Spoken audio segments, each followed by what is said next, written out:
Nos acompaña para esta primera sesión Claudia Gutiérrez, quien es experta en estrategia digital aplicada con metodología de diseño centrado en el usuario, con más de 20 años de experiencia en el sector público y privado. Es embajadora y evangelizadora en experiencia de usuario a través de la docencia y la difusión, profesora de posgrado en temas de experiencia de usuario y arquitecta de información, directora de publicaciones y miembro del directorio internacional de la UXPA Internacional. Bienvenida, Claudia. También nos acompaña, querido amigo que siempre nos hace el favor de acompañarnos, José Luis Chiquete Valdivieso, quien es subdirector de cómputo en la Dirección General de Incorporación y Revalidación de Estudios de la UNAM, quien es un abogado o un impulsor del Linux y del open source, así como experto también en microservicios, cómputo en la nube, datos, programación en Python. Tiene una gran experiencia. Me comentaba en la bienvenida que fue también, por ejemplo, el presidente de la Asociación Mexicana de Software Libre. Entonces le damos la bienvenida. Muchas gracias, José Luis, por estar con nosotros. Y también nos acompaña, por supuesto, Eurídice Cabañez, quien es CEO de Ars Games, organización internacional con más de 12 años de experiencia centrada en el videojuego como herramienta de transformación social, doctora en filosofía por la Universidad Autónoma de Madrid, cum laude, mención internacional, con la tesis titulada La tecnología en las fronteras. Es actualmente profesora en el máster de diseño tecnopedagógico y learning en la Universidad Isabel I de Castilla y cuenta con más de 50 publicaciones. Bienvenida, Eurídice. Pues para no quitar más tiempo y yo hacerme ya desaparecerme un poco de la escena, dejo a Claudia para que inicie ya con su exposición, que ya estábamos platicando antes de entrar al aire. Que nos va a platicar entre los temas en principio de gobernanza, apertura y código abierto.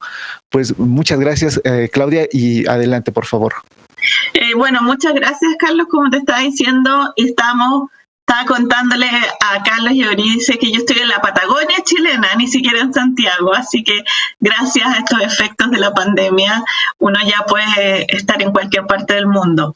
Bueno, pero me tocó en los últimos 13 años estar a cargo de toda la gestión de gobernanza de la Universidad Católica de Chile en Santiago, donde tienen más de 800 sitios y de 500 cuentas de redes sociales, y me tocó siempre estar pensando en cómo generar un sistema de gobierno para un ecosistema de información tan grande como es una universidad, sobre todo pensando en que la información siempre tiene que ser pública, siempre tiene que ser abierta a los ciudadanos, y cómo usamos herramientas, cómo usamos códigos que permitan que la manera en que nos aproximamos y que disponibilizamos la información tiene que ser una manera abierta, visible, transparente hacia las personas.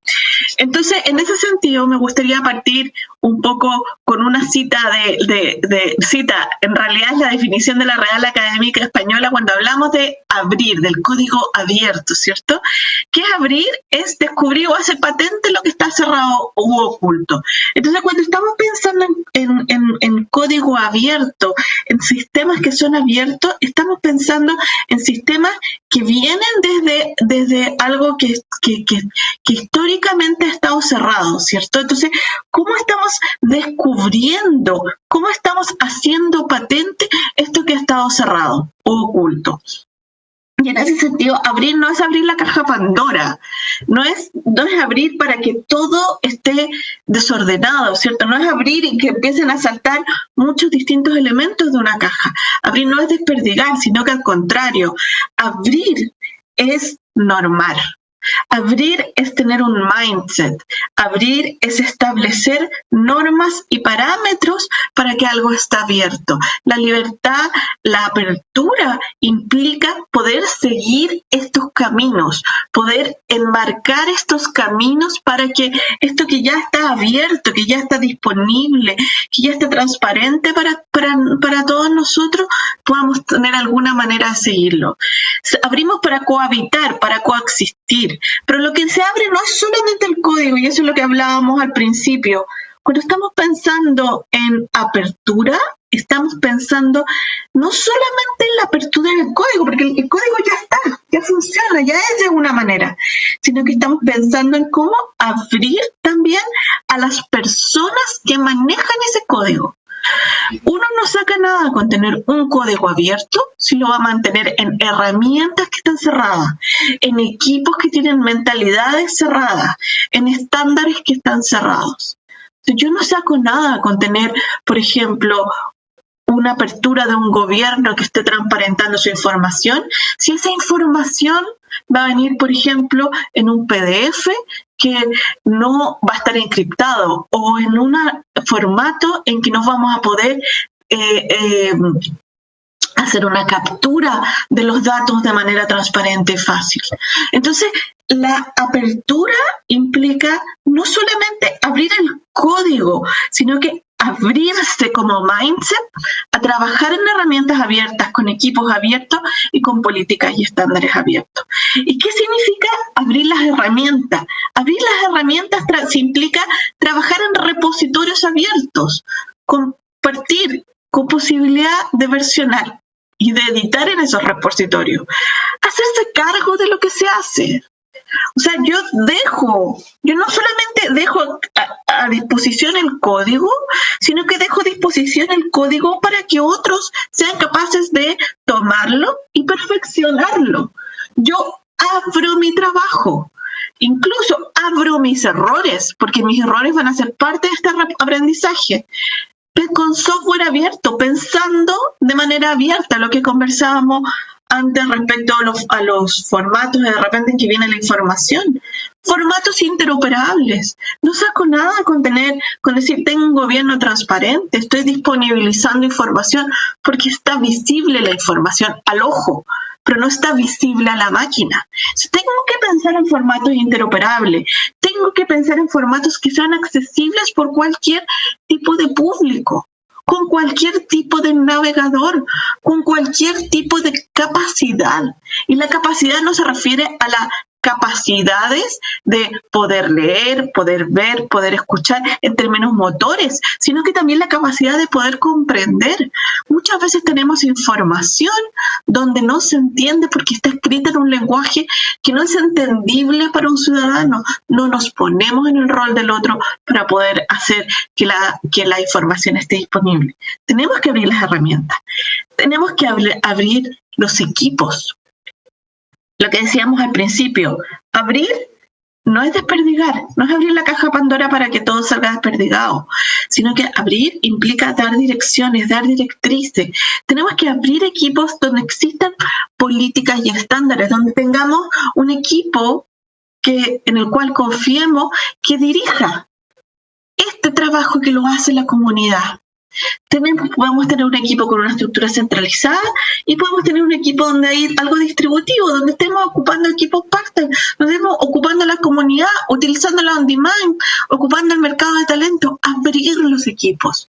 Salimos desde nuestras cuatro paredes. Ya no es en nuestros equipos de trabajo ya no están cerrados, sino que ahora puede ser el mundo incluso. Y abrir es normal. Lo que decíamos antes, hay que diseñar un camino, tanto en diseño, tanto en contenido, tanto en datos como en código. Necesitamos diseños que sean accesibles, que sean usables y que sean universales. Entendiendo la accesibilidad, no solamente la accesibilidad para personas con discapacidad motriz, para personas con discapacidad visual o auditiva, sino que la accesibilidad implica también lo que conversábamos antes, la comprensión de lo que leemos, la comprensión de lo que vemos, entender cuál es un diseño más universal, más accesible, más usable, cómo es fácil llegar a la información, cómo es fácil entender la información, porque la información habla y tiene el lenguaje que yo hablo. Necesitamos datos que sean encontrables, que sean indexables, que sean encontrables no solamente por las personas, sino que también por las máquinas, que sean trazables. Yo necesito entender cuál es cuánto es lo que perdura un dato, desde dónde viene, cuándo fue la última vez que se actualizó, cómo se preserva a lo largo de los sistemas. ¿Cómo hacer que esos datos sean accesibles, sean comprensibles, sean parseables por estas máquinas? Y en ese sentido también necesitamos código, un código accesible, un código que sea universal, que siga estos estándares que tiene siempre, ¿cierto?, la entidad que norma esto, que es la W3C, y que nos permite que este código sea modificable por cualquier persona. No sacamos nada con tener código cerrado, porque el código cerrado lo conocemos nosotros. Si queremos abrirnos para que tengamos, sobre todo en estos tiempos de pandemia en que nuestro público es universal, necesitamos tener lenguajes universales a nivel técnico. Y los lenguajes universales a nivel técnico existen, están normados sobre todo en los protocolos HTML, ¿cierto? En los protocolos que dicta la W3C. Existen hoy día protocolos de Linked Data, de Linked Open Data, de Web Semántica.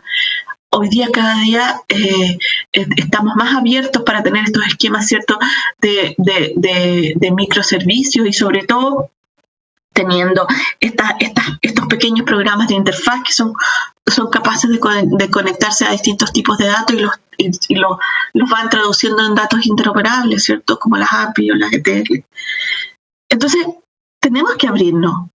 Y en ese sentido, el abrir también, según la definición de la RAE, implica esta normalización, dar principio. Estamos en una etapa hoy día dentro del mundo, dentro de nuestros gobiernos en Latinoamérica, dentro de nuestros gobiernos en el orden mundial, en que estamos empezando a normar. Estamos comenzando a normar. No es que partamos este año. La normalización lleva por lo menos 20 años, pero necesitamos seguir un camino de normalización. Tenemos que darle principio a estas tareas, ejercicios, negocios, porque necesitamos tener estos estándares y estas políticas para que este código que está abierto sea seguido de la misma manera en que seguimos todos. Es como tener un disco pare. Todos somos capaces a nivel mundial de entender lo que es un disco pare. Esto es un sistema de signos a nivel de código, a nivel visual, a nivel de contenidos, que debemos ser capaces de entender todos de la misma manera. Y en ese sentido, ¿por qué es importante lo que decía Carlos, el código abierto? Porque el código abierto, la apertura, es clave para el desarrollo. Es clave para el desarrollo de los gobiernos y las economías. Trabajar en entornos abiertos y colaborativos logra mejores resultados. Pensemos que ahora nuestro patio, nuestro público es universal, es mundial. La gente en general busca la apertura. Según el Banco Mundial, un estudio del Banco Mundial, el 61% de las personas quiere gobiernos más abiertos.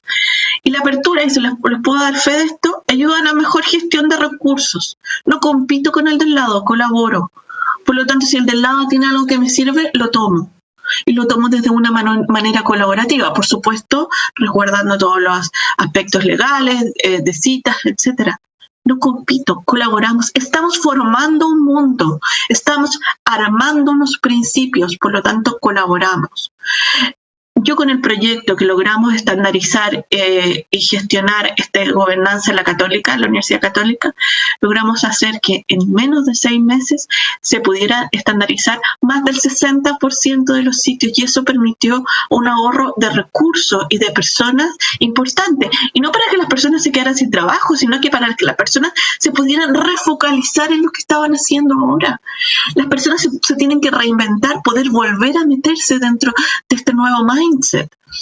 ¿Por qué? Porque todos vamos hacia un mismo objetivo, todos queremos colaborar, estamos recién sentando en las bases, y por eso la base de un gobierno abierto es la apertura. La base de un esquema de gobernanza es la apertura, y para eso tenemos que tener, como les decía, no solamente la apertura en el código, sino que en nuestras propias mentes. Eso, muchas gracias. Gracias, Claudia. Pues a continuación, José Luis, pues si nos ayudas a entender por qué es importante el código abierto, que ya nos explicaba la Claudia su perspectiva, pero desde tu experiencia muy centrada en el desarrollo y en la generación de comunidades, pues ¿qué nos puedes decir, José Luis? Bueno, pues a decir verdad, pues voy a empezar un poco con un tema personal. Yo programo desde los 12 años. Esto implica que acabo de cumplir 37 años programando. No hay un día en que no esté enfrente a una computadora. Soy de vieja guardia, de muy, muy vieja guardia. Y me tocó justamente este apogeo del software libre del código abierto. Nos tocó luchar grandes batallas y sobre todo conocer de manera de primera persona la historia del software libre del código abierto desde la época de los 80s. Entonces vamos a hablar un poco de historia, aprovechando de que soy un viejito simpático. Y voy a compartir mi pantalla, denme un segundo. Aquí está. La historia del software libre y del código abierto tiene sus inicios con el cómputo. El cómputo, como ustedes saben, tiene sus bases en los años 30 del siglo pasado. Y bueno, todos conocemos a estas personas que nos dieron el cómputo moderno, como son Alan Turing,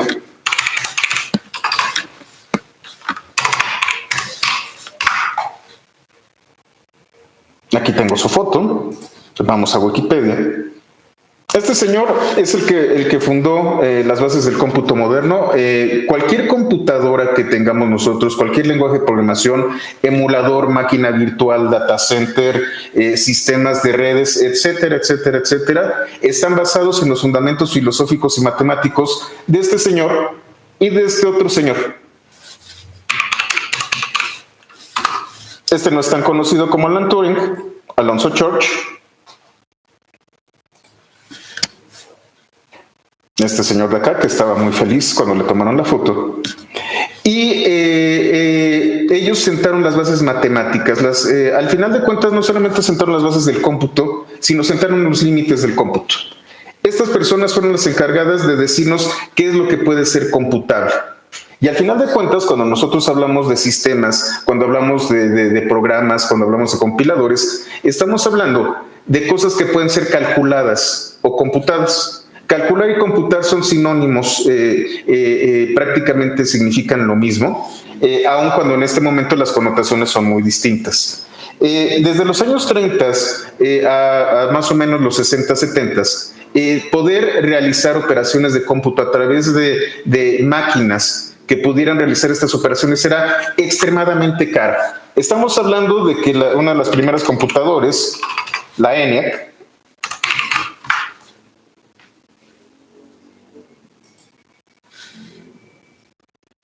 esta maquinita que es del 14 de febrero de 1946, acaba de cumplir años, de 75 años.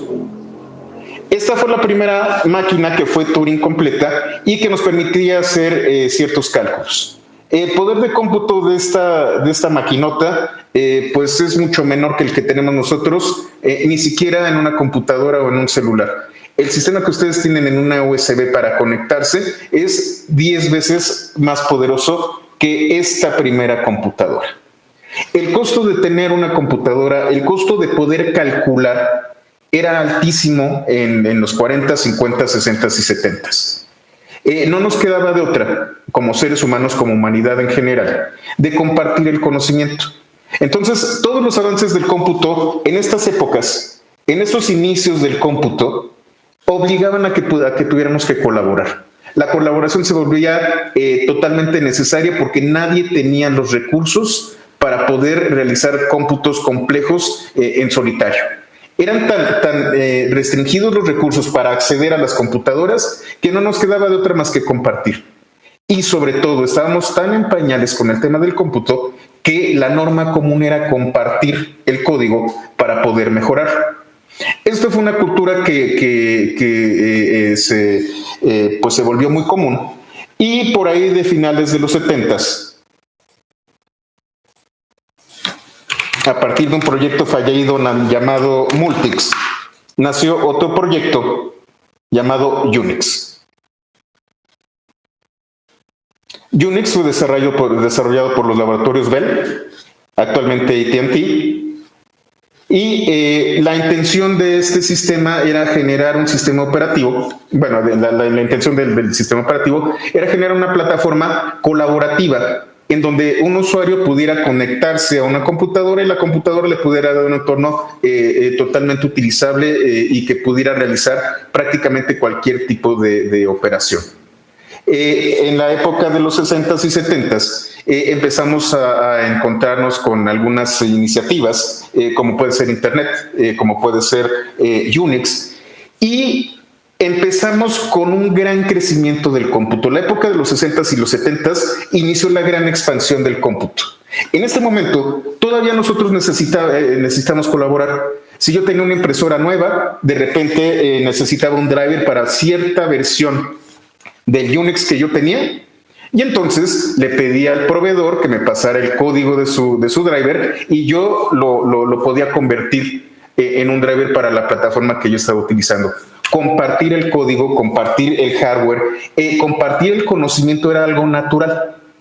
Y de repente llegamos a los 80s. En los 80s es cuando todo empieza a cambiar. ¿Por qué? Por el cómputo personal. Normalmente cuando nosotros accedíamos al software en los 70s y los 80s, lo hacíamos con el software incluido. Comprábamos el hardware, comprábamos el servidor, y el servidor ya tenía un sistema Unix, y todos dábamos por sentado de que el sistema venía con el software. El software era un plus, era algo que nos daba el proveedor y podíamos jugar con él. Es más, hasta el código fuente podíamos acceder para poder mejorar a partir del hardware, que era el realmente caro, el que nos vendían, el que las personas de Azul llegaban a vendernos. Y el software, bueno, era algo que era un commodity. Llegamos a los 80s y nos empezamos a dar cuenta de que el software y el conocimiento que trae detrás toda esta tecnología es un bien intangible que resulta muy redituable utilizar. Es ahí cuando nace la computadora personal, el famoso sistema MS-2 de Microsoft, y empezamos a hablar de algo totalmente nuevo para nosotros que estábamos en esto, que eran las licencias de software. Ahí fue donde la cosa empezó a cambiar, en donde la realidad para los desarrolladores, para los usuarios y para los fabricantes cambió por completo. De repente, una empresa llamada Microsoft, junto con otra empresa llamada IBM, tienen un acuerdo. IBM dice, solamente a mí me interesa construir las computadoras y voy a sacar una línea especial llamadas PCs o computadoras personales, que van a ser para consumo general, para consumo del público, pero en realidad no me interesa desarrollar el software, yo necesito que alguien me lo desarrolle, y fue donde una empresa llamada Microsoft y Bill Gates le ofrecieron, bajo un esquema de licenciamiento, generar el sistema operativo llamado MS-2. Ahí fue donde todo cambió. De repente vemos valor en el software, de repente nos damos cuenta de que es propiedad intelectual. De repente nos damos cuenta de que podemos hacer negocios maravillosos por medio del software. Escribimos una vez y lo licenciamos miles de millones de veces. Empezamos a entrar en una cultura distinta, una cultura en donde el conocimiento está restringido, en donde ya no es tu contenido, ya no es tu investigación, ya es algo que tú tienes que licenciar. Y a partir de esto nació la Free Software Foundation. Esta organización fue creada por Richard Stallman también en los 80s, en 1983, y es el primer intento de organizar legalmente el tema de los licenciamientos de software, en este caso software libre. Seguramente muchos de ustedes han escuchado las 4 libertades.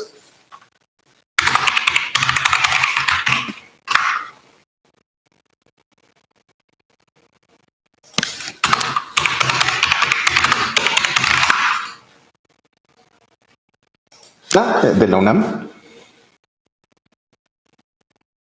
donde tenemos la libertad de ejecutar un programa, la libertad de estudiar cómo funciona, la libertad de redistribuir copias y la libertad de distribuir copias de las versiones modificadas a terceros.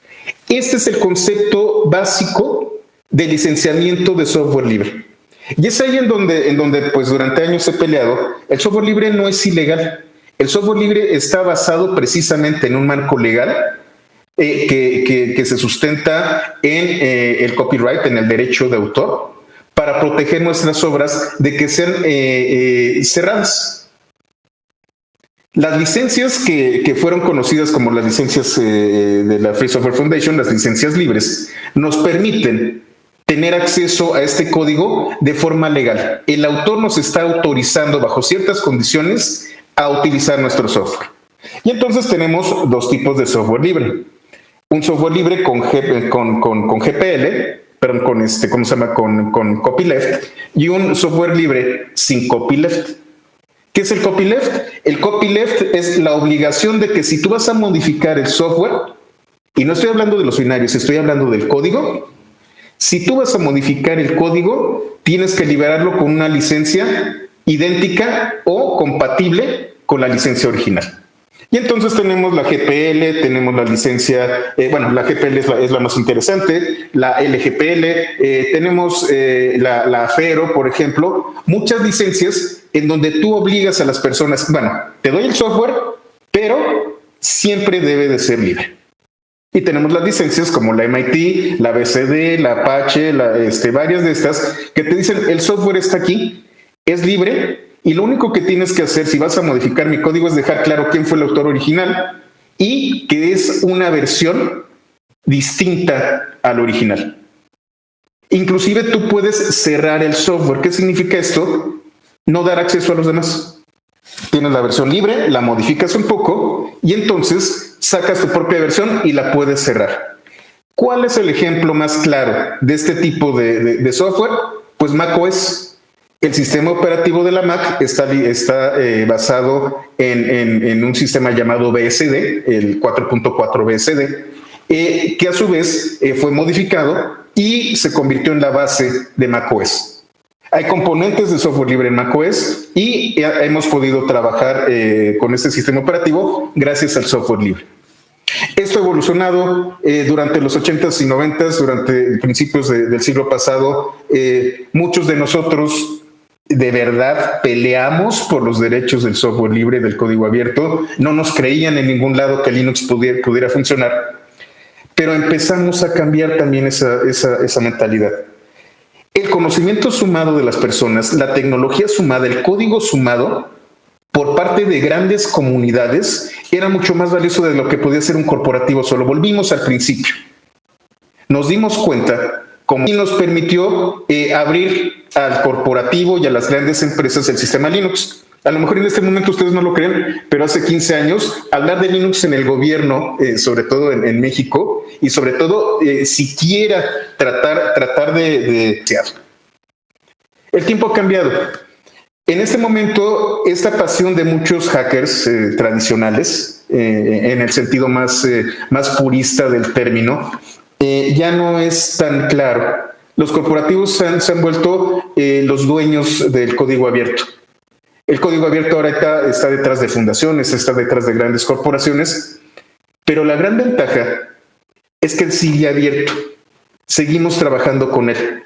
Y esto ha emparejado muchísimo. Necesita es un poco de conocimiento, un poco de paciencia y acercarse a las personas correctas.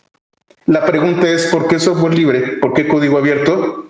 Porque es una manera de compartir y de hacer crecer el conocimiento, no solamente de una persona. Muchas gracias, Carlos. Excelente, muchas gracias, José Luis. Como siempre, despertando polémicas, ya tenemos ahí en el chat un querido amigo que nos está diciendo que él tiene otros datos acerca de esto. Pero bueno, será un tema para discusión. Muchas gracias, Eder, y obviamente nos conocemos todos aquí en este tema. Eury dice, además de tu experiencia en desarrollo y en tener una empresa que se dedica, en este caso, a los videojuegos, pues tienes esta especialidad de la filosofía de la tecnología.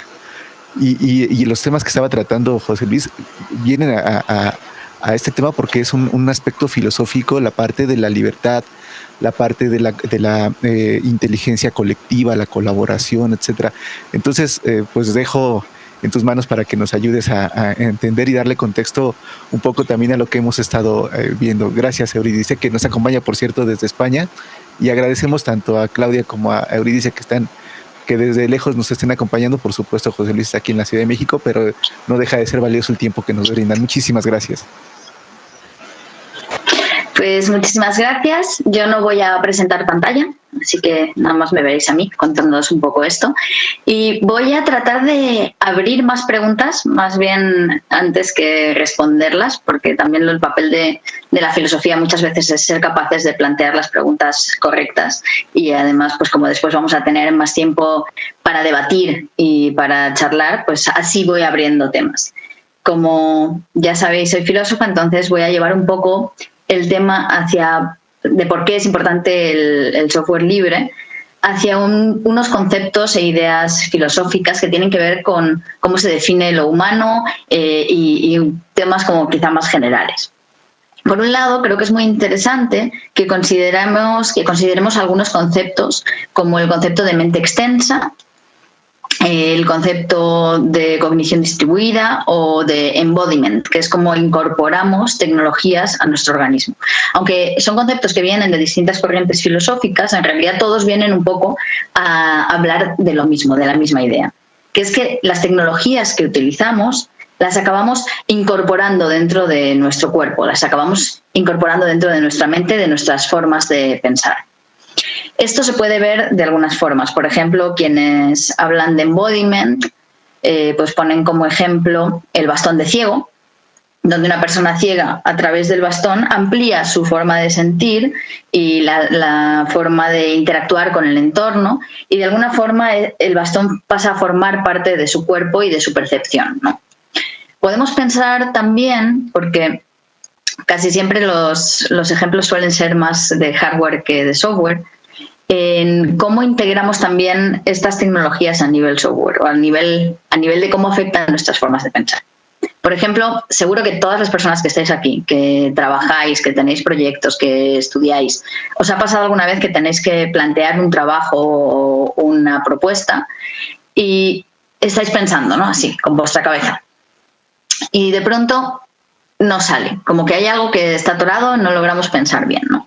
Entonces, agarráis una pluma, un papel y empezamos a trazar círculos, escribir palabras, flecha para acá, flecha para allá, y nuestra forma de pensar con una herramienta o una tecnología tan simple como una pluma cambia considerablemente, ¿no?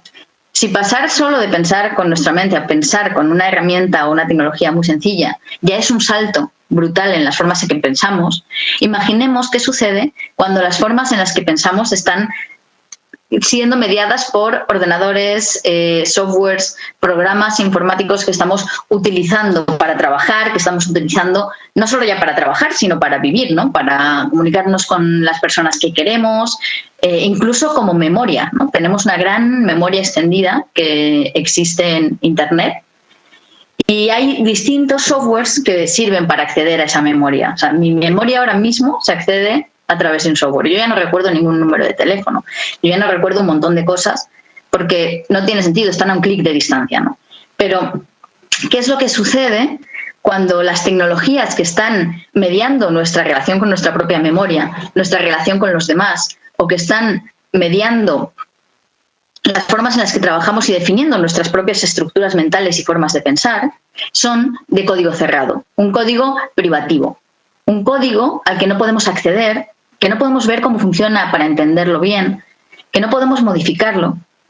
Entonces, ¿qué sucede cuando son los intereses comerciales de una empresa que tiene este tipo de código quien está filtrando mi acceso a mi memoria? Quien decide lo que voy a recordar y lo que no de la historia de la humanidad. Quien decide lo que es lo más relevante y lo que no. Lo que sucede es que la propia construcción de lo humano está en juego. La propia construcción de la memoria colectiva está en juego. Partiendo un poco de esta idea, que creo que es una respuesta bastante contundente a por qué es importante que el código sea abierto, también me gustaría llamar la atención sobre otro concepto que tomo un poco de la idea de conocimiento situado de Donna Haraway y lo llamo tecnologías situadas. Creo que también es tremendamente importante que la tecnología responda a los intereses de las personas. Los intereses de las personas pueden ser muy diversos, especialmente si tenemos en cuenta que hay muchísimos contextos muy diversos, muchísimas culturas muy diversas y necesidades muy diferentes a lo largo de todo el globo. Cuando las tecnologías como ahora que estamos utilizando son globales, se están no son tecnologías que se estén adaptando a las necesidades de las personas, sino que son tecnologías, en su mayor parte, que están partiendo de esos intereses comerciales del software propietario y generando una hegemonía de las formas de pensar, de las formas de hacer. Esto no solo no responde a los intereses de las personas, sino que además producen una homogeneización del pensamiento, una homogeneización de las formas de hacer y de pensar. Pensad, por ejemplo, no sé, en tecnologías o una red social como puede ser Instagram, que tiene como todos los filtros y homogeneiza la imagen, o distintos dispositivos que las formas de interactuar con ellos se vuelven mucho las mismas, o que las necesidades a las que responde suelen ser las mismas.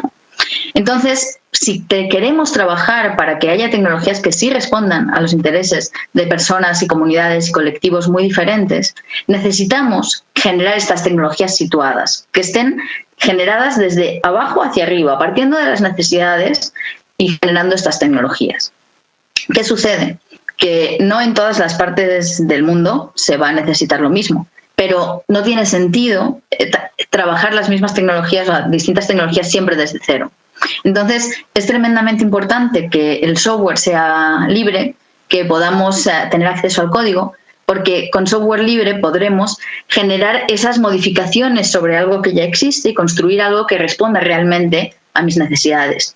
Romper esa homogeneidad de las tecnologías hegemónicas que tenemos ahora y tener tecnologías locales, pero que estén todas en red, ¿no? De alguna forma que todas se construyan sobre las demás y se puedan adaptar a lo que los demás hacen.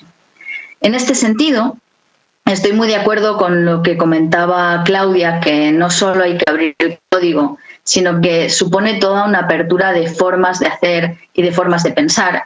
Creo que no solo es muy, muy importante el trabajar con código abierto, porque al final eso permite el auditar, por ejemplo, las tecnologías con las que estamos trabajando. Actualmente, muchas de las decisiones que se toman tanto a nivel personal como a nivel de gobierno ya dependen de algoritmos, ¿no? Entonces, el que sea abierto, el que el código sea abierto permite que se pueda de alguna forma auditar eso, ¿no? Pero no solo eso, sino también todos los datasets. Porque lo que vemos es que en muchos casos los algoritmos han tenido y están teniendo sesgos racistas, clasistas, de género, que no parten tanto de las formas diseñadas de esas inteligencias artificiales, sino de los datasets con los que se entrenan, ¿no? Entonces, también todos los datos, tenemos que pensar en que los datos deben ser abiertos, pero no abiertos de cualquier forma, como decía Claudia. No puede ser abierto en algo que no puede ser interoperable entre distintos sistemas, ¿no? Tiene que ser de formas muy concretas. Y además no pueden ser abiertos sin más porque se expondría y quedaríamos vulnerables todas las personas de las que esos datos están siendo extraídos, sino que tienen que tener también cuestiones en cuenta de privacidad, de anonimato, datos anonimizados. En este sentido, aunque trabajo en muchas líneas de proyectos de software libre, seguramente para quienes estáis en Ciudad de México conocéis el Laboratorio de Tecnologías de la Secretaría de Cultura, que es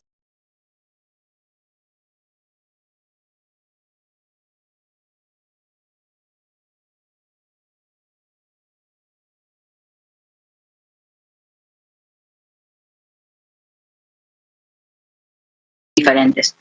Pero uno de los conceptos que estoy trabajando más últimamente es el concepto de gobernanza lúdica en oposición a esta gobernanza algorítmica, que lo que parte es de utilizar los videojuegos, para tomar decisiones de gobierno abiertas. Es decir, ya hicimos un primer prototipo con Ars Games, donde trabajábamos una API para poder incrustar los datos abiertos que ya existen de gobierno, en este caso del Ayuntamiento de Barcelona, en motores de juego que permitan estar jugando con juegos con datos abiertos.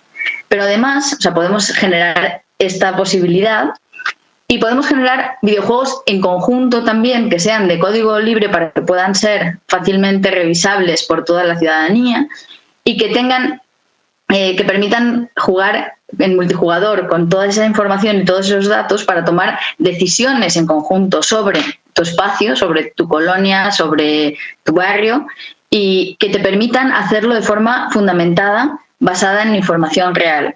Pero no solo que esas decisiones ya se tomen, sino que se pongan en práctica en el contexto de juego, que nos permite también simular todo lo que podría darse, los problemas que podrían darse al llevarlo al espacio real y anticiparlos de forma que cuando se ponga en práctica en el espacio real, esto ya esté de alguna forma validado.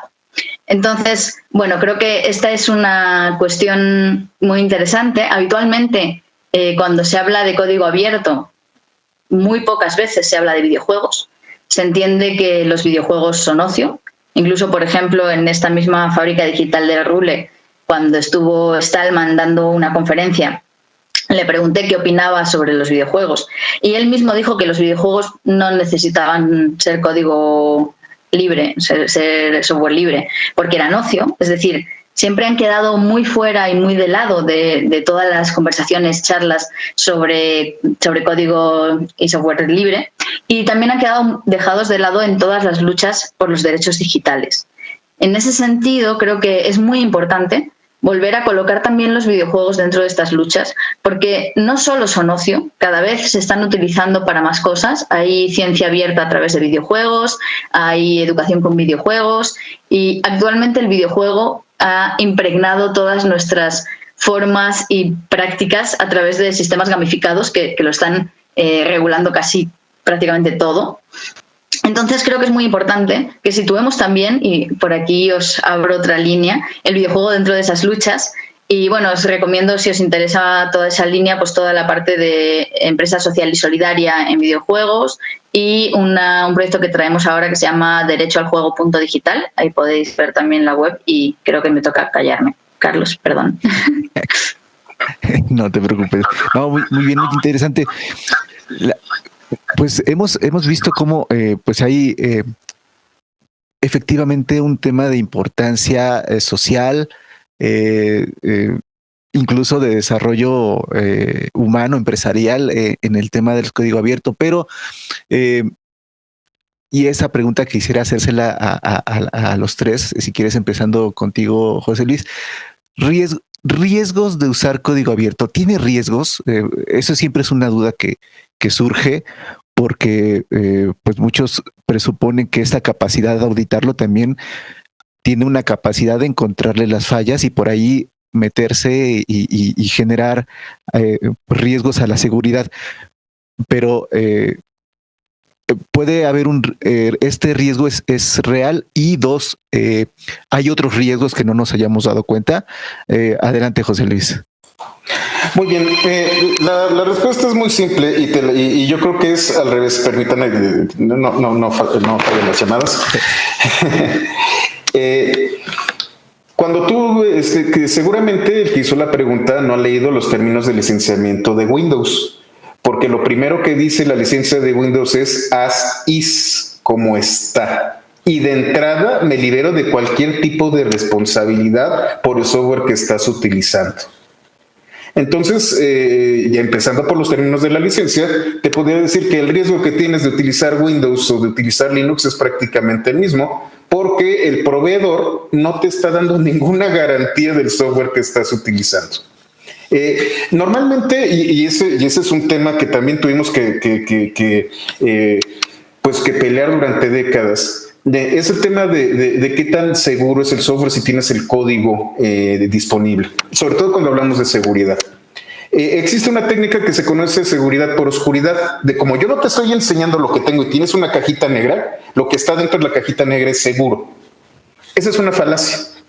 No saber es la peor manera de querer garantizar cierta seguridad.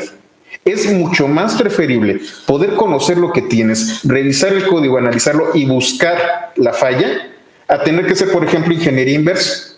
Y es ahí donde los 0 days empiezan a funcionar y es donde te empiezan a hacer el ransomware. Y tú no tienes a ningún investigador que pueda revisar el código, simplemente puede ver causas y efectos. Cuando tú tienes el código, puedes ver efectivamente en qué línea y dónde exactamente está el problema con el código. Ahora, el código es una obra humana. Los humanos somos imperfectos, los humanos no generamos cosas que sean infalibles. El código abierto es tan seguro o tan inseguro como el código cerrado. Y lo importante en los temas de seguridad es cómo lo vamos a utilizar. Si de repente nos cayó el ransomware y por el ransomware quitamos todas las máquinas y metemos Ubuntu, pero no sabemos cómo asegurar el Ubuntu, estamos cometiendo exactamente el mismo error que si lo hubiéramos hecho con Windows sin antivirus. O sin una buena política de las personas para utilizar de manera segura sus equipos. No es más seguro, definitivamente no es más seguro, pero es tan seguro como cualquier software propietario, el software de código abierto. Al final de cuentas, la seguridad, como decía un buen amigo, es una sensación.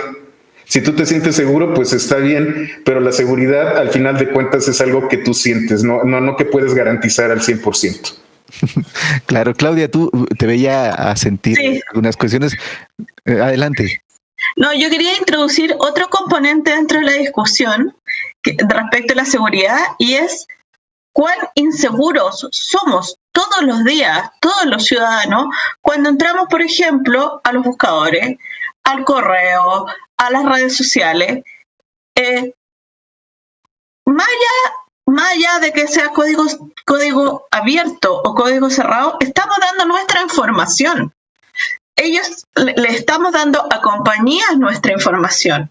Y eso, y retomo un poco el concepto de sensación de seguridad que dice José Luis, eso tiene probablemente una sensación de que no nos enteramos totalmente. Ellos se están quedando con nuestros datos, ellos están haciendo uso comercial de nuestros datos, ellos están ocupando nuestros datos para darnos experiencias que nos siguen involucrando más con nuestros datos y dándoles más información. Entonces, como esa falsa sensación de seguridad en herramientas que son cotidianas, que sí tienen código cerrado, en muchos de los casos de las herramientas, por ejemplo, de las redes sociales como Facebook, Instagram, Google, etcétera, y no nos damos cuenta, y de repente nos metemos en discusiones bizantinas, por decirlo de cierta manera, entre el código abierto y el código cerrado, cuando tenemos todas estas otras dimensiones que las usamos todos los días, en las cuales estamos muchísimo más inseguros, estamos dando nuestros propios datos y tendemos a tener esta sensación como de negación, de no estar viéndolo. Entonces yo creo que en ese sentido la seguridad está puesta en hasta dónde yo como ciudadano estoy dando mi propia información y hasta dónde yo como ciudadano estoy utilizando el tipo de software. Como dice José Luis, la seguridad no está garantizada, pero me estoy metiendo en lugares donde son muchísimo más oscuros a pesar de que parecen luminosos, o en realidad estoy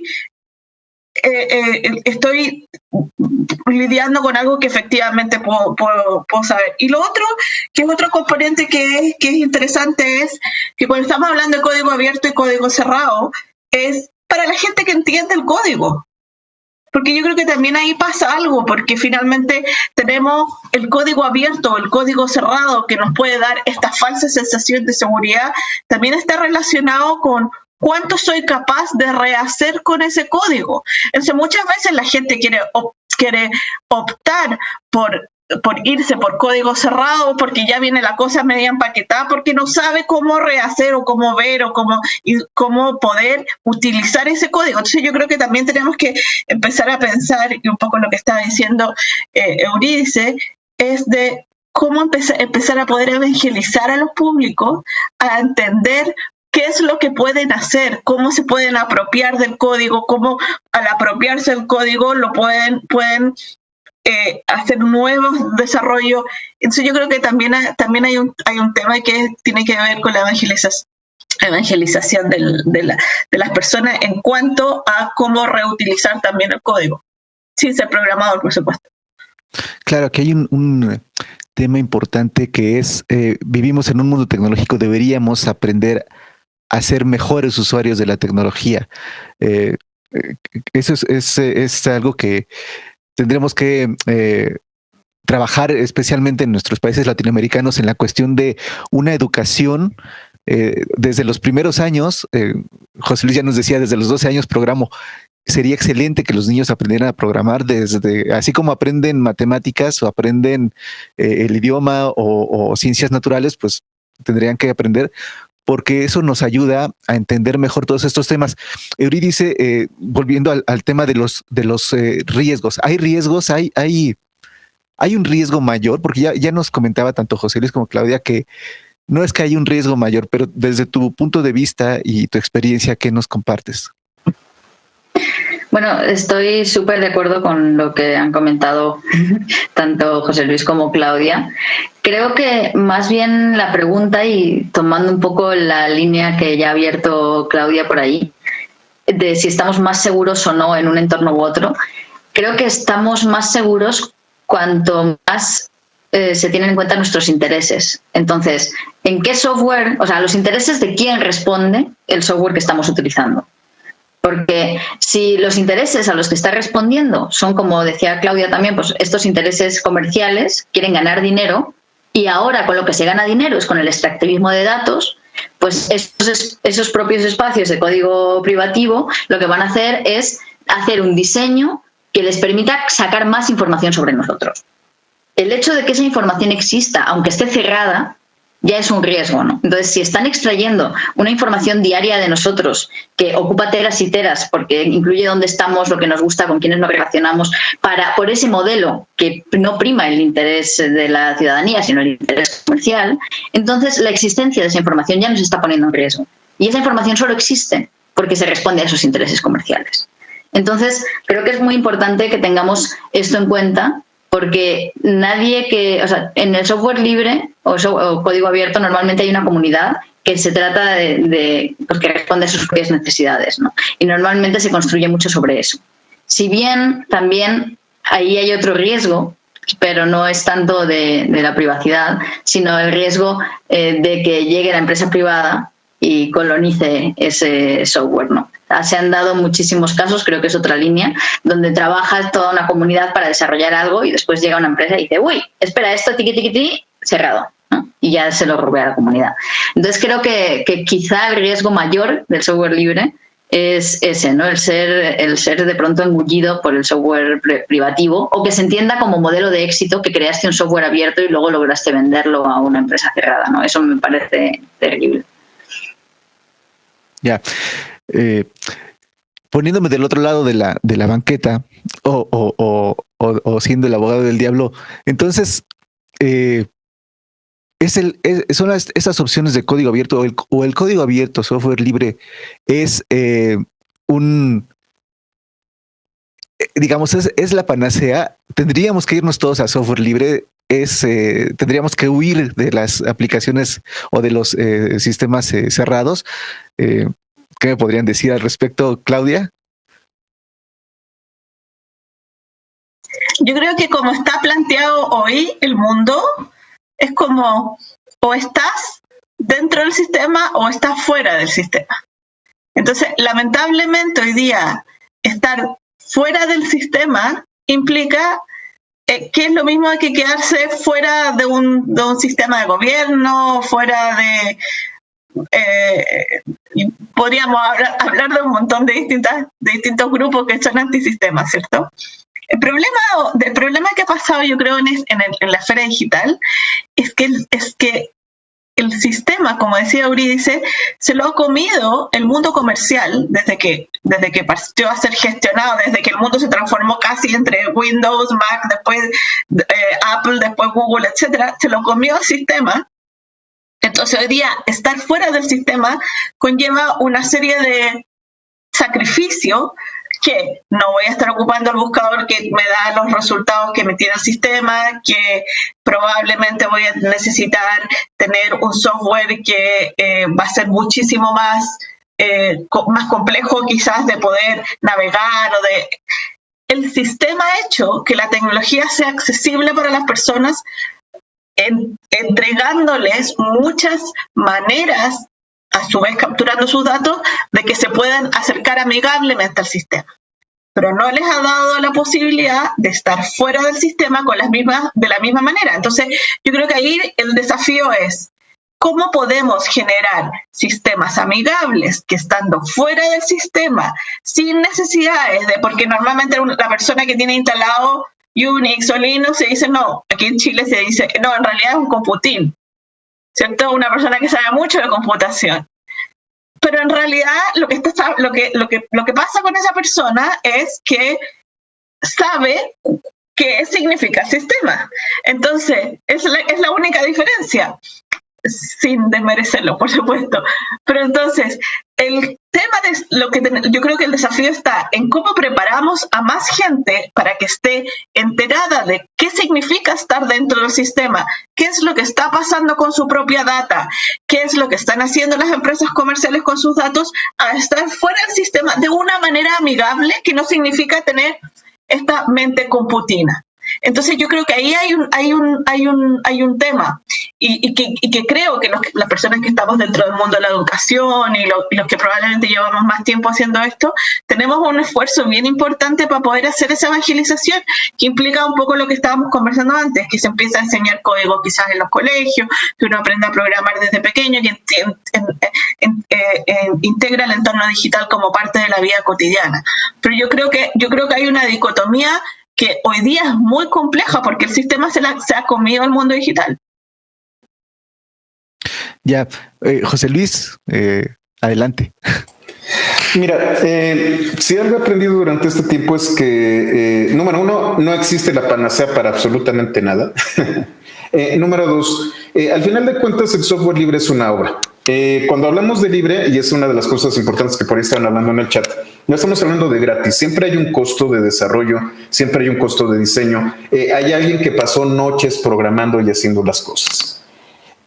Uno, como persona, como asociación, como gobierno, como lo que tú quieras, no es quien para obligar a alguien a abrir o a cerrar su código. Al final de cuentas, si tú eres el dueño de tu código y es tu obra, tú eres dueño de tu obra y tú decides cómo protegerla o liberarla. Existe gente muy, muy brillante que decidió cerrar su código y no significa que sea mala, simplemente nos está quitando la oportunidad de poder compartir lo que hizo esta persona. Al final de cuentas no podríamos juzgarlas de ninguna manera porque hay modelos de negocios basados en cerrar el código que son totalmente legales y que son válidos y pues es el esfuerzo de un equipo de trabajo que decidió hacer esto. Sin embargo, te voy a dar un ejemplo que nos puso en riesgo durante algún tiempo y es el genoma. Existían dos equipos que estaban encargados de precisamente descifrar el genoma humano. Y estaban compitiendo con días de diferencia. Afortunadamente, el equipo que decidió abrir toda la investigación del genoma humano y de todo el mapeo del genoma para hacerlo libre, fue la primera que lo completó y lo pudo registrar. La otra organización lo que quería hacer, una organización privada, era decodificar el genoma y cerrarlo para aplicaciones médicas. Ahí es la gran diferencia y en donde te das cuenta de que no es la panacea, pero las implicaciones de algo como esto de lo que te estoy hablando, pues afectan a toda la humanidad. El software libre y el software propietario pueden convivir, pero la gran ventaja que tiene el software libre es que nos permite hacer cosas mucho más allá de lo que fue diseñado originalmente. Nos permite, como decía por ahí Isaac Newton, pararnos sobre hombros de gigantes y poder continuar. Sin embargo, excepto el propio dueño y el propio creador de la obra, tiene la decisión de si lo abre o lo cierra. Muy bien. Eurídice. A ver, una cosa es que tenga la posibilidad y que no sea ilegal, y otra cosa es que sea ético, sobre todo con respecto a determinadas cuestiones. No creo que... O sea, por ejemplo, pensemos ahora con la vacuna o toda esta guerra por las vacunas con el COVID, que no es software, pero también es algo abierto, cerrado. Las patentes, en mi caso, o sea, para mí, en este caso, me parecen total y absolutamente inéticas. O sea, el hecho de que haya una guerra comercial, que se esté compitiendo y que en ese camino por la lucha, por la hegemonía o por la geopolítica, porque también están muy por países, pues esté costando también vidas porque no abren, no se apoyan y no comparten resultados de investigación, me parece terrible. Pero bueno, en general, o sea, yo diría código abierto siempre, pero bueno, en general, uno, no es la panacea, porque tenemos otras problemáticas, es decir, el código puede ser abierto, Pero si seguimos teniendo el hardware también cerrado, porque a veces en muchos casos por el propio hardware ya no está dejando que funcionen ciertos softwares que son abiertos, también ahí tenemos un problema. Entonces también pues haría falta tirar mucho más hacia modelos de hardware libre que además acaben con todas las problemáticas de la obsolescencia programada, que no solo es un problema a nivel de nuestros bolsillos, sino también un problema ecológico, bueno, todo eso. Pero además necesitaríamos infraestructuras públicas de calidad, porque precisamente en la lucha que se ha demostrado más que se ha perdido entre lo público y lo privado ha sido la de la infraestructura. Ahora, también especialmente con la pandemia, que se ha visto que todo el mundo tiene necesidad de acceder, por ejemplo, a Internet para acceder a la educación, se ha dado una privatización encubierta de la educación. Cuando antes el Estado pone la escuela, los profesores, toda la infraestructura necesaria para que la educación tenga lugar, y ahora está utilizando videollamadas como Zoom, está privatizando esa parte de la infraestructura, está poniendo en las manos de los padres y madres la necesidad de tener Internet, de electricidad, de un montón de cuestiones infraestructurales. Entonces, solo el software libre no resuelve nada. Necesitamos también una infraestructura pública y de calidad que garantice los derechos de los usuarios cuando estamos hablando y se nos llena la boca con las palabras de ciudadanía digital, que es una ciudadanía digital que deja fuera muchísima gente. Entonces, software libre sí, hardware libre también, infraestructura pública también.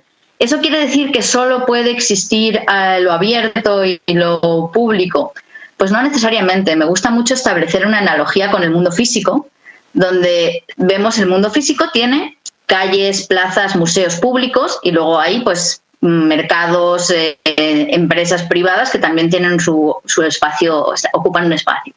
En el mundo digital solo existen ahora mismo espacios privados.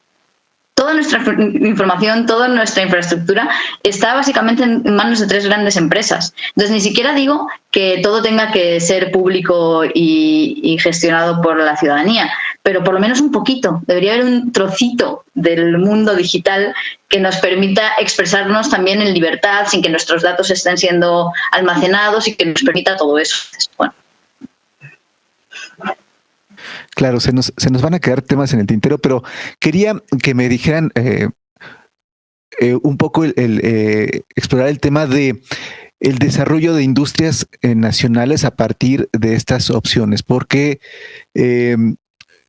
platicábamos un poco antes de entrar al aire, Eurídice y yo, en la cuestión de cómo las opciones abiertas de desarrollo son una posibilidad de que la industria nacional también se desarrolle de una manera competitiva. Muy rápido y para poder cerrar la mesa, sus ideas a partir de esto, Claudia, si nos ayudas. Sí, yo creo que una de las cosas más relevantes es un poco lo que estaba diciendo al final Eurídice, que es cómo poder también tener una infraestructura de conectividad que nos permita tener un desarrollo digital adecuado donde estén todos los actores que sean capaces, abiertos o cerrados, sean capaces de poder sustentar, porque finalmente no sacamos nada con tener mucho desarrollo y finalmente no tener una conectividad para todos los distintos ciudadanos. Yo lo pienso, yo me imagino que en México debe pasar lo mismo y en España también, pero yo lo pienso en mi país, que tiene una infraestructura tecnológica que no alcanza para toda la población, dado que es un territorio súper desmembrado. Hay mucha población rural que hoy día tiene un acceso a conectividad muy limitado y que mientras eso algunas partes pueden tener 5G y estar súper desarrollados, y mientras no tengamos un acceso universal es muy difícil que podamos generar un verdadero cambio en esto. O sea, se necesitan cambios, como decía Eurídice, en distintos planos, en el software libre, en el hardware libre, pero también en la infraestructura, y yo creo que ahí hay un tema de la industria que es súper importante poder seguir avanzando en eso. Sí, Eurídice, si quieres.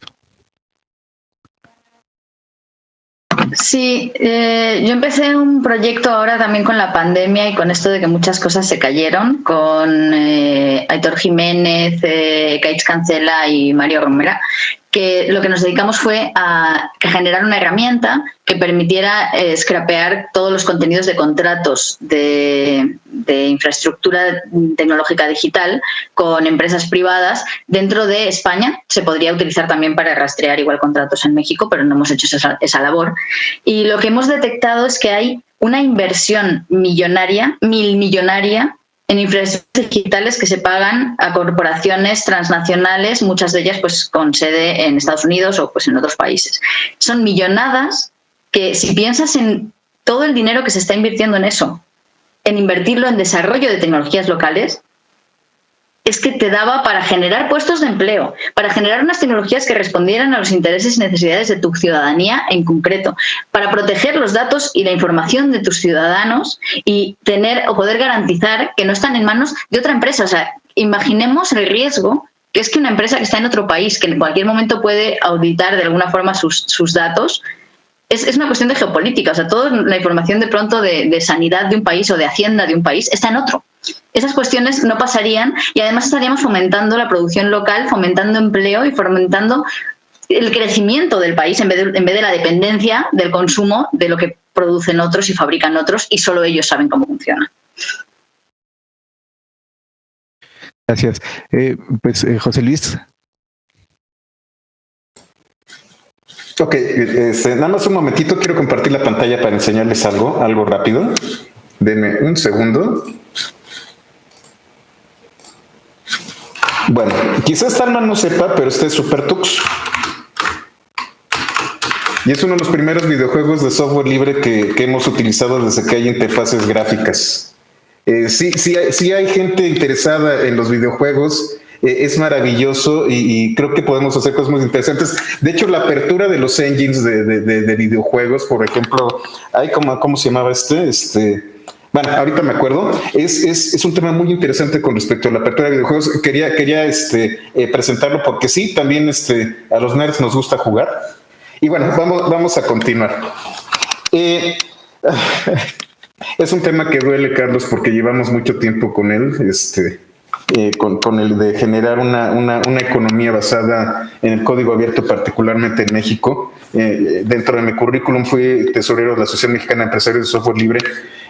Durante algunos años firmé cientos de millones de pesos de subsidios del gobierno federal para proyectos.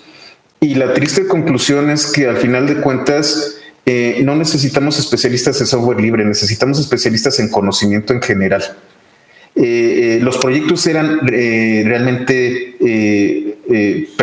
eran mediocres, eran malos, no se veía innovación y los que se llevaban los subsidios eran los que tenían a un grupo especializado en leer las bases de las convocatorias y siempre era el corporativo el que se llevaba los 5 millones, mientras que la empresa pequeñita no entendía qué era lo que estaba pasando, ni entendía siquiera la regla de operación y no sabía exactamente cómo aplicar estos subsidios. Fue un nivel de frustración muy grande con este tipo de cosas, porque al final de cuentas te das cuenta de que no solamente es el software, no solamente es colocar el código, es habilitar a las personas que conozcan de negocios, que conozcan de leyes, que sepan cuáles son sus derechos, que cómo pueden capitalizar lo que están haciendo, diversas maneras de poder, además el código abierto y licenciamiento es solamente una manera de capitalizarse. Y a la conclusión a la que llegué, para ser muy rápido, es que, bueno, también cuando hablamos de un software nacional, estamos hablando de algo totalmente absurdo. Es software libre, software abierto en general. Y se volvió mi siguiente reto, que no es hablar tanto de México, sino hablar de Latinoamérica y de la gente de habla hispana, de cómo podemos generar una cultura abierta que nos permita hacer una gran diferencia tanto en nuestras comunidades como en nuestras economías. Si es posible, lo podemos hacer y nuevamente tienen derecho a cerrar su software, pero nosotros tenemos derechos a aprender y a liberar el nuestro. Fantástico, gracias. Pues se nos ha acabado el tiempo. Siempre programamos un espacio que pensamos que va a ser suficiente, pero nunca es suficiente para hablar de estos temas. Se nos quedan muchas cosas y eso nos da pretexto para vernos en otro momento, para invitarlos, convocarlos y platicar de esta y muchas otras cosas, porque yo sé que el código abierto es un pretexto para adentrarnos en temas de conocimiento, de comunidad, de desarrollo, de colaboración, como lo que estamos haciendo ahora mismo. Gracias a los que nos están viendo en el chat, estuvieron haciendo algunas preguntas, algunos comentarios. Nos hablaban también de diferencias entre freeware, el software, a nivel de código, qué tan seguro es el código abierto, etcétera, que lo vamos a estar respondiendo a lo largo de estas sesiones. Obviamente nuestros panelistas están invitados de acuerdo a su tiempo y a su agenda a permanecer hoy y mañana en la plataforma y pues encontrarnos en el espacio del este famoso lounge, estas mesitas donde podemos platicar de una manera más en corto, con alguna duda en particular. Pues muchas gracias, cerramos la sesión y nuevamente muchas gracias a Claudia desde Chile, a Eurídice desde España, desde que no está en Madrid, y a José Luis aquí en la Ciudad de México. Y pues todos los que nos están acompañando, no se pierdan la próxima sesión es a las 11:45. Mientras tanto, dense una vuelta en lo que está sucediendo acá y pues me quedo con algunas preguntas, pero las hacemos llegar o las respondemos de alguna manera. ¿Sale? Pues muchas gracias.